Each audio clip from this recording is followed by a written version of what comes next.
You're watching Global Trade This Week with Pete Mento and Doug Draper.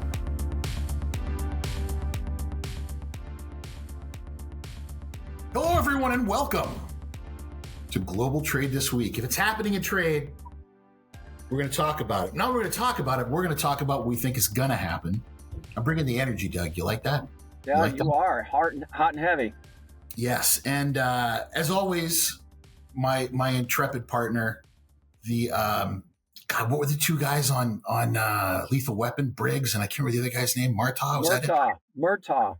Yeah, the Murtaugh to my Briggs. I don't know which one would be which with us. Doug Draper. Doug, how are you, buddy? I'm good. Just hanging loose. I was thinking, since it's important day, we got a little bit of eclipse going on literally while we're doing the show. So I needed to prepare. Maybe looking up here mid stride. So I figured I'd just break these out for a few minutes. All right, nerd. I've got my welding goggles. I think that should be enough. Yeah, I don't. Yeah. Who knows? I think that would be enough. But Doug, you look like one of the men in black. Like you look like one of the guys that's here to, or Stork from Animal House. The one that led the whole band in. He was one of my favorite characters in that movie. Yeah, I remember that guy. Supposed to do, you moron. Yeah. But Men in Black. If you had the little thing right now, you could probably make us all forget everything, buddy. Get it done. Yeah. Well, I can't. Being old age, I can't really see anything, so I gotta take those off. I'll put them on for halftime, but yeah. We can't not do something that points out how old we are, Doug. Right? Like every single week, we talk about what hurts and what the weather's like. We might as well just be in the old folks' home playing checkers all day. But I got the trifocals, buddy. Are yours just readers? Yeah, mine are just readers. I got probably one in my back pocket, one in my car. I'm that guy that's got them all over the place. I can dig it. It's necessary, man. I mean, unless you have them on your face all the time, you can. Don't be the guy that has the ones that click in the front. I mean, Doug, don't ever do that to me.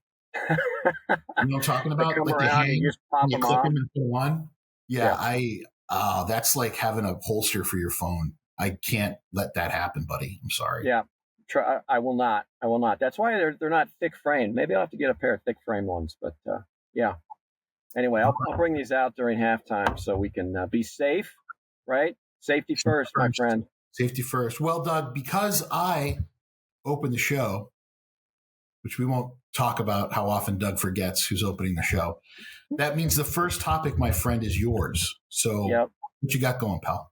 Oh, there was some news on this last week, and it's a little bit of parcel. We haven't done parcel in a while, so I wanted to bring that out. So you may have seen, who's flying the mail for Uncle Sam. Well, for 20 years it was FedEx, and starting in first part of Q4, it's going to be UPS. So UPS is replacing FedEx as the provider for domestic air cargo for the wonderful U.S. Postal Service. And like I said, FedEx has been doing that for 20 years. I read the new contract has a base agreement of like 5 years, which means they could extend it. I don't know what those extensions are. But FedEx is out on September 29th. UPS is in on September 30th. So my advice to all the listeners is if you're moving parcel during that time, no matter what anybody says that it's going to be a streamlined transition, the answer to that is no, it's not.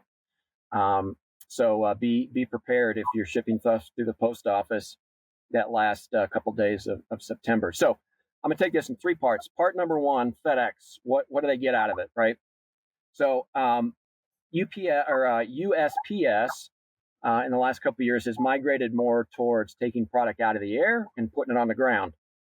FedEx has some cost initiatives, as you may have seen, where they're trying to minimize their fleet, get rid of older planes, talk about their pilots, right? So that leaves a lot of air capacity, which is not good with the post office taking stuff out of the air and putting it on the ground. So FedEx, it's time to ditch the old aircraft, button up the fleet, reduce. The one thing, Pete, that they're probably going to do is they're going to be reducing the lanes that are serviced, because if the post office had buoyed some markets where maybe they fly directly into Fresno, for example, I'm just using that as an example, they may not do that and service it via ground from a gateway in San Francisco or something. So FedEx is like, hey man, you're not bringing stuff to the air, right? You're moving more stuff on ground. That's not really our forte. We're out. UPS has an awesome ground network, as we know, and it's also not siloed. FedEx has the air business, the ground business that they acquired from RPS decades ago. It's still siloed, and UPS is not. So they can, dance with the changes of the post office, so they can support the ground. UPS's volumes with Amazon are down. I mean, I don't know if you've noticed, I see more and more Amazon drivers in my neighborhood making deliveries, so they're pulling back. And then UPS uses a lot of SurePost, where the final mile is delivered by the post office. So, hey, we're using your services. We have a void to fill with ground, and your ground volume is increasing because you're pulling stuff off the planes. So it's kind of a win-win. And the win-win-win is here, the post office, they get to continue to talk about cost-cutting measures, efficiencies gained under the guise of a government acronym program that means absolutely nothing. And this same conversation will happen with the post office next year and next year and next year. So, I don't know. The post office just is what it is. The benefits are FedEx and UPS. And I was so pissed off. My last comment about this, not pissed off, but I was like, okay, how?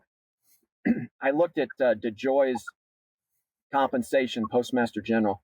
I have to admit, it's pretty okay, right? He's making like $400,000. He gets a few bonuses in there, but he's definitely, $500,000 as far as compensation. So I can't lean into the government that much. But, I don't know. The post office is what it is. You know how I feel about it. But I think it's a good pivot for two companies, and excited to see what happens. But, Q4, the ship better be right whenever the holiday season kicks in. But anyway, I think it's a win-win for everybody. That's been the general comments that I've seen in the paper.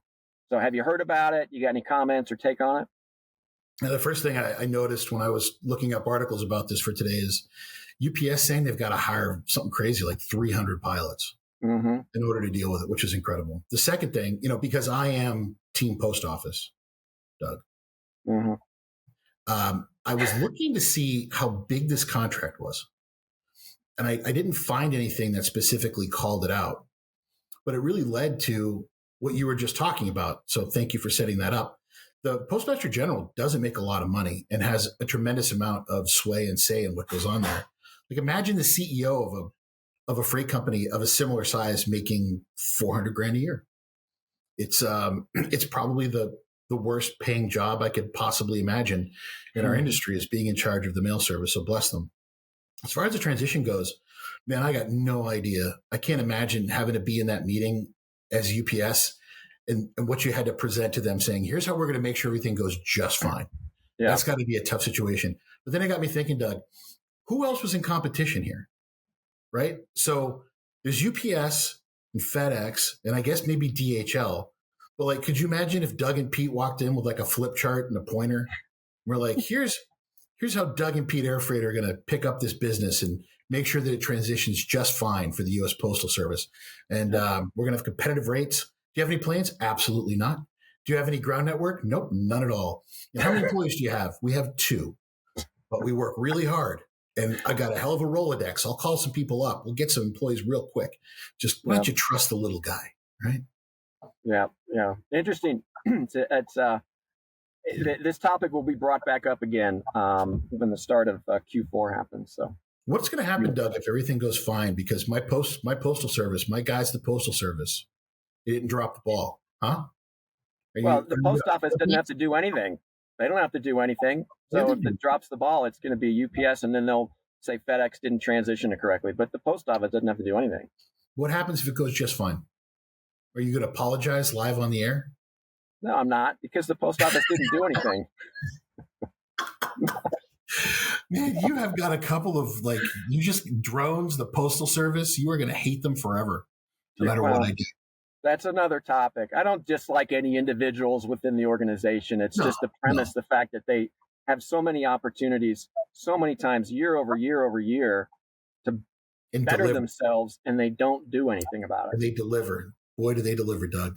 They just deliver. The postal service. Yeah. All right. I'm getting all fired up now. My throat's getting scratchy. So what do you got for your first topic?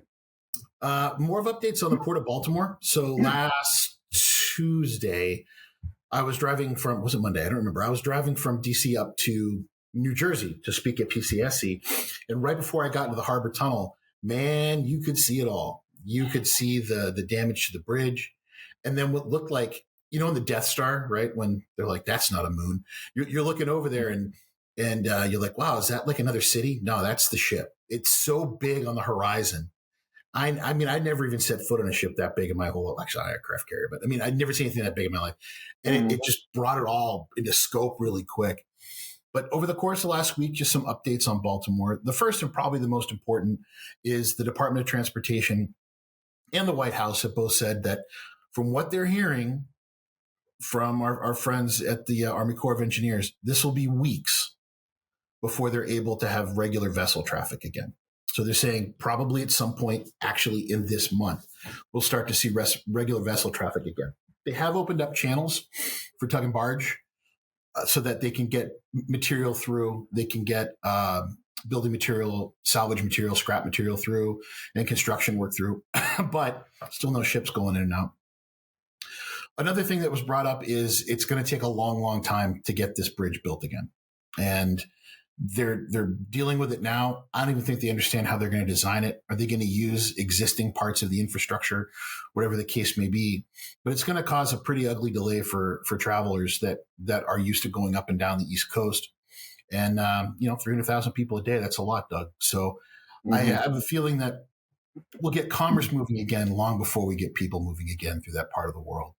But there's your update on Baltimore. Yeah, interesting stuff. I liken it to being out here in Colorado. You got DIA, the world's third busiest airport. Then you have Colorado Springs, which is, 70 miles south, 80 miles south. And when they divert planes from Denver to Colorado Springs, it's like, okay, cool, that's great. But the infrastructure in the Springs cannot support it, right? So they're just moving things around. And how do you reposition the plane? How do you get people up there? How do you get cargo? I think the same thing's going to happen. The two topics. Number one is how are they getting trucks north and southbound through that area that have nothing to do with international trade and are coming off boats? It's going to clog the remaining arteries. And then number two, how do you reposition it as far as, okay, we're going to send all these chassis to this port, or we're going to put all of these trucks and all this equipment. Who's going to pay for that? Who's going to pay for the repositioning? Who's going to do all the nuances of moving the support to move offload containers? And so it'll be interesting to see who's pointing at who and who's paying for it. That'll be a big pissing match for sure. There's going to be a lot of that, Doug. I think there's going to be a lot of pointing and everybody running as fast and as far from any liability as possible. So, and one way or the other, the U.S. taxpayer is going to be holding a heck of a bag at some point for dealing with this. At some point, it's just got to happen. Yep. So cool. Well, that gets us to halftime. Brought to us by Cap Logistics. The audience can't see, but Keenan is right there with us every day, pushing buttons, pulling levers. I always say pushing levers, but it's pulling levers to making this happen. So we can't thank Cap Logistics enough for giving us the platform, and they bring us halftime. So Pete, you want to go first? Or you want me to dive in? I'll go first. Yeah. So my halftime is like they are a lot of times, dude. It's sports related. I have a lot of sports related halftimes, bro. But this one's about boxing.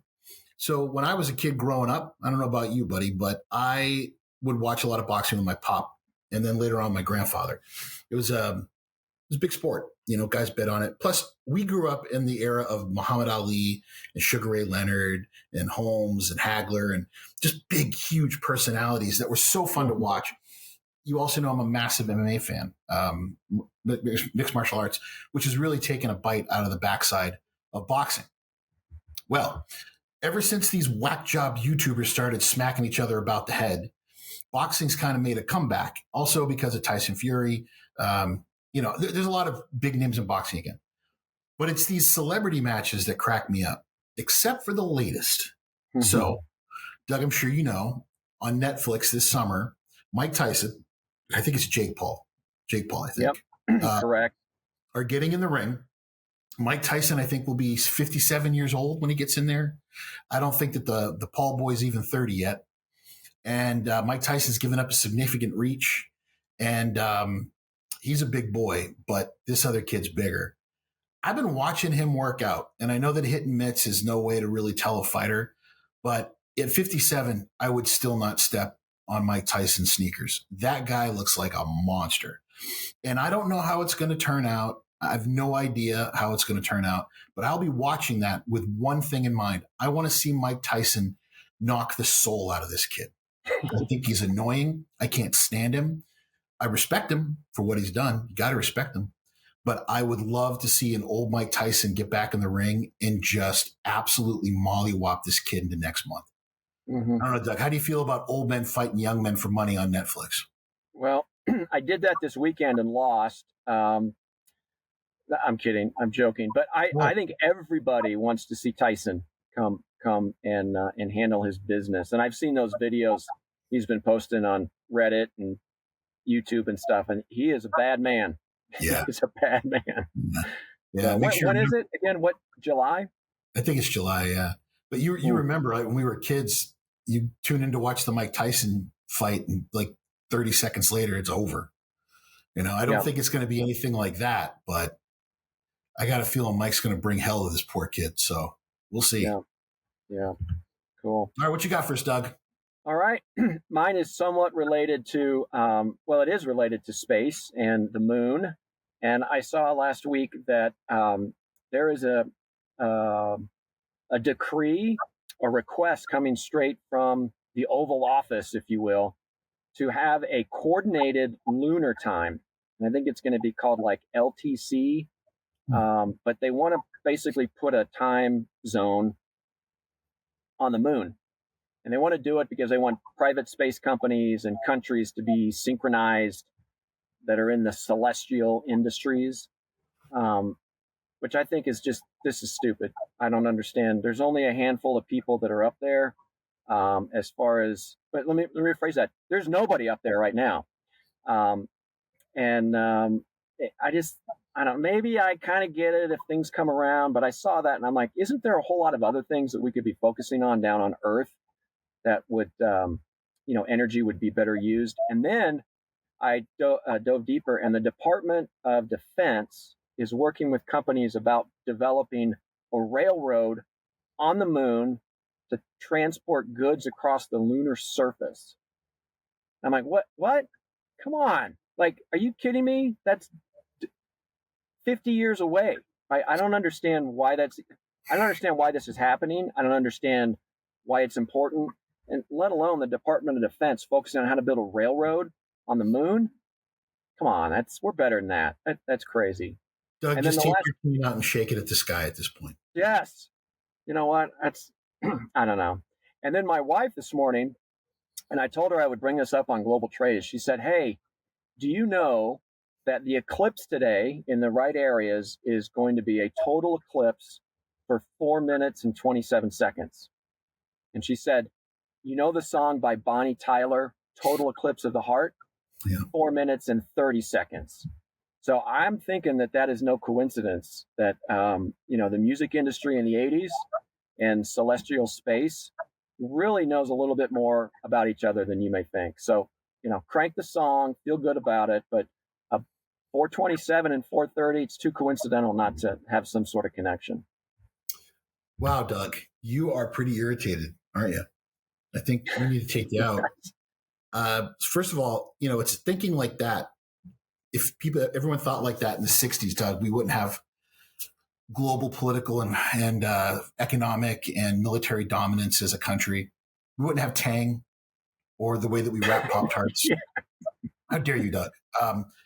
You live in Colorado, which is one of the hotbeds for aerospace, one of the hotbeds for space exploration. Again, I'm going to Greta you with this one. How dare you? How dare you? Yeah. This is so important, and we aren't decades away from being on the moon, but we're years.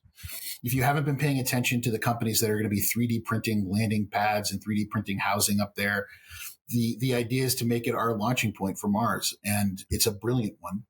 Having a time zone there, sure, more important things to worry about, but this is the future of mankind, Doug. You need to embrace the future. All right, it's okay. It's okay, Doug. The world is human beings are going to be interplanetary before you die.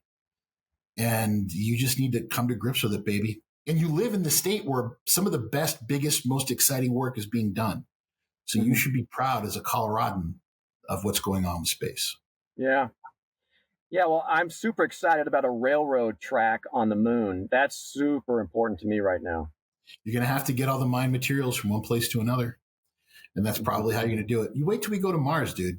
You wait till we go to Mars and they start bringing back all these rare earth materials that they're just going to find kicking around like beach sand. Yeah. It's going to be a different way of looking at the world, Doug.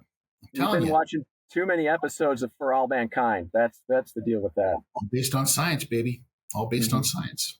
Yeah. All right. I'm kind of Debbie Downer today, so maybe we should. It's okay. Are you excited about the eclipse? Because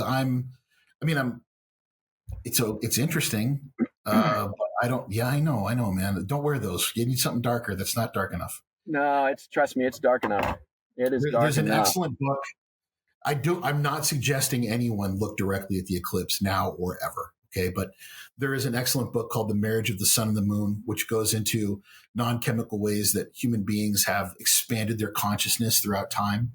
And one of them is looking at eclipses. They're saying that, ancient, like the Mayans, the Aztecs, Egyptians, that they used it to alter their consciousness. Other chapters in the book, eating spicy foods, mangoes, ayahuasca, mushrooms, the list goes on and on. But there are people who are going to be looking directly at the eclipse because they think that they're going to trip when they look at it. You go for it, man. I'm blind enough. I don't need anything to make it worse. Yeah, agreed. Well, literally, it's happening right now as we are taking care of this. Remember, we're different. I don't know, somewhere it is. I know in New Hampshire it'll be in totality in a big part of the state, New Hampshire, but not Virginia. So 4 minutes. Just focus on the 4 minutes and 30-second song, not the 4:27 of the eclipse. Never liked that song. Don't like it now. I listened to it. My wife and I listened to it this morning when we were getting ready to get jazzed up. So I don't like just overly repeated. Eclipse. I don't like overly repeated. I don't like overly repeated choruses. And she must say "Total Eclipse of the Heart" like 700 times in that song. It's no, it's not for me, buddy. Yeah. All right. Anyway, cool. That was Halftime, brought to you by our friends at Cap Logistics. And again, don't look at the sun. The proper eye protection, everybody. And Doug, what do you got for our third topic? Yeah, so this one, I'll keep it super short, but it started as when I chatted with you guys earlier, it was going to be about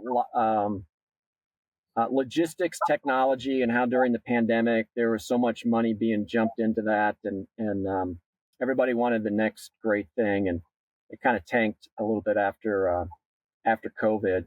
And I saw that Blue Yonder is in a spot to acquire One Network, right? One Network Essentials, I think, is the name of the company. And it's a couple of tech guys that are coming together and everything else. So my initial topic was, hey, is this the start of more acquisitions in the tech industry? But then I started diving a little deeper, and Blue Yonder. So here's the term of this year and maybe even 2025 is value chain, not supply chain, value chain, and giving visibility to producers, shippers, users, across the whole spectrum. And Blue Yonder is actually owned by Panasonic Connect, and Panasonic Connect is owned by Panasonic, which is a $46 billion company with about 250,000 employees. So all this money with the acquisitions they've been doing lately is all coming from, in my opinion, it's all coming from Panasonic. And they're going to continue to grow. And the acquisitions, that whether it's going to be Blue Yonder or other subsidiaries of Panasonic, but they got a plan. And because all this is not happening within the ecosystem of 17 miles away from Silicon Valley, it's kind of going under the radar. But I think you're going to see a few more acquisitions of Blue Yonder, which is really Panasonic trying to maximize their engagement in the supply chain. And if you looked at Panasonic Connect and their board of directors, every single person on there, except for the CEO of Blue Yonder, is from Panasonic Connect or Panasonic. So here's my projection, Pete. There's already a partnership between Blue Yonder and Project 44. And I think that you're going to see an acquisition of Project 44. It's going to be bought. And you spoke at the Operation Stimulus 10 years ago. And Jet McCandless, who started Project 44, he was also a speaker. He doesn't know me, but he won't remember me. But anyway, that's the take, is that I think Project 44 is going to be acquired by Blue Yonder, which is really Panasonic. And Pete, I wrote this down. So I had ChatGPT do a press release. So here's the press release of Blue Yonder acquiring Project 44. Blue Yonder, leading provider of digital fulfillment solutions, announces the acquisition of Project 44, a global leader in advanced visibility and supply chain orchestration. It's a great word. The strategic merger brings together Blue Yonder's expertise in predictive analytics and Project 44's cutting-edge transportation visibility platform, empowering businesses, end-to-end supply chain optimization, yada, yada, yada. Blue Yonder reaffirms its commitment to driving innovation and delivering unparalleled value. So that's the press release that's going to happen, and it's going to happen within the next 9 months, in my opinion. Well, Doug, I think there's going to be a lot of these acquisitions. I think that now that the money is drying up, there are going to be people who are going to try to cash in while the getting is still there, let alone good. And given the amount of investment that has been made over the past 10 years, there's some fantastic technology that just hasn't found its way to market. And I think that companies that have found their way to market are going to gobble it up as the cash crunch happens. With regards to Project 44, it's fascinating. I don't think that it's the panacea everyone thinks it is, but as they begin to do more of these strategic acquisitions, maybe that's what it becomes. But I'll tell you this much, buddy. Someone's going to get super rich off these ideas, half of which never worked in the first place. Well, as long as you're on the positive side of that, then it's all good. So yeah. Anyway, so cool. All right, bring us home. My last topic's pretty quick. The Force Protection Labor Act for compliance in America has become one of the driving focuses of Customs and Border Protection.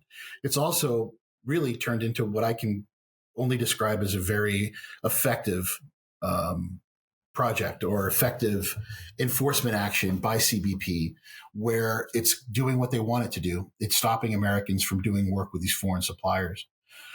I just think it's important that every time I have a conversation, I see an online webinar, any interaction I have with CBP, they're bringing it up. It's not going away.